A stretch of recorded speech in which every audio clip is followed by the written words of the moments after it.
How to fix someone's lettering on Procreate. So Pablo from Soda Party Network posted this on his Twitter, and I like it, but something about the lettering is just a little clunky, so let's figure out how I can possibly fix it. So what I did was I erased the lettering. Let's see. So I separated the lettering, so now I have this without the lettering. Okay, I took all the lettering out. Then I had the lettering, I had it grouped out like this, right? So I completely separated it because I want to maintain the tails, right? Some of the style, but I want to make the balloons a little more round. I put his balloons back, but then I lowered the opacity so I can see through it. So you can kind of see through it there, sorry. And then I went and did this layer, which I got a brush. I used the, like one of the round brushes. The size, you can see kind of what the brush size is, right? So I brought it real big. I started with a circle.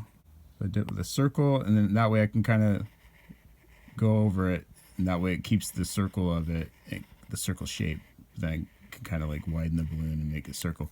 And then after that, then I lowered this opacity down, and then above it, that's when I started to draw on the balloons. But I wanted to separate the balloons. It's hard for me to see the balloon part, so I added this layer of a mask or whatever, just so it pops out the balloon. I would go over, let's take this shape for example, right? Then I brought this, it's basically a circle brush, but so I brought it down. I looked at what the line width, and I tried to bring the line width of this all the way down to something similar to the line width. So now I hit black, right? Go to the balloon layer. So this part is where you outline the balloon, okay? And sometimes it takes me 10 tries to do this stuff, okay? So let's see if this is the right streamline, okay? Because I want the streamline to be high, so it makes up for my bad wiggly arms. See, that didn't work, so I'm gonna do this. I'll time lapse it if it takes me time lapse.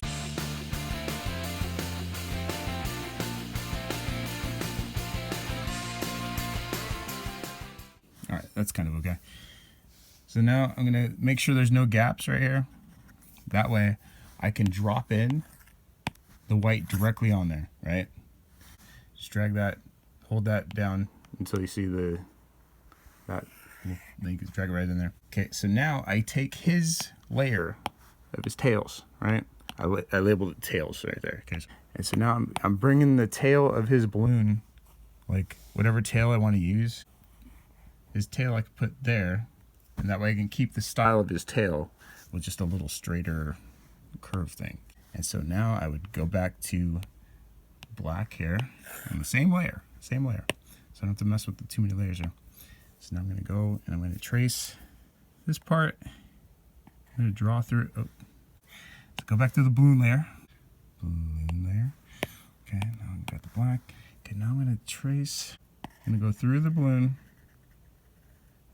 go back down through the balloon, and then I can go and select in here.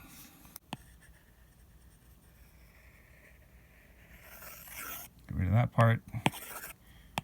Then change that to white. Drag that in.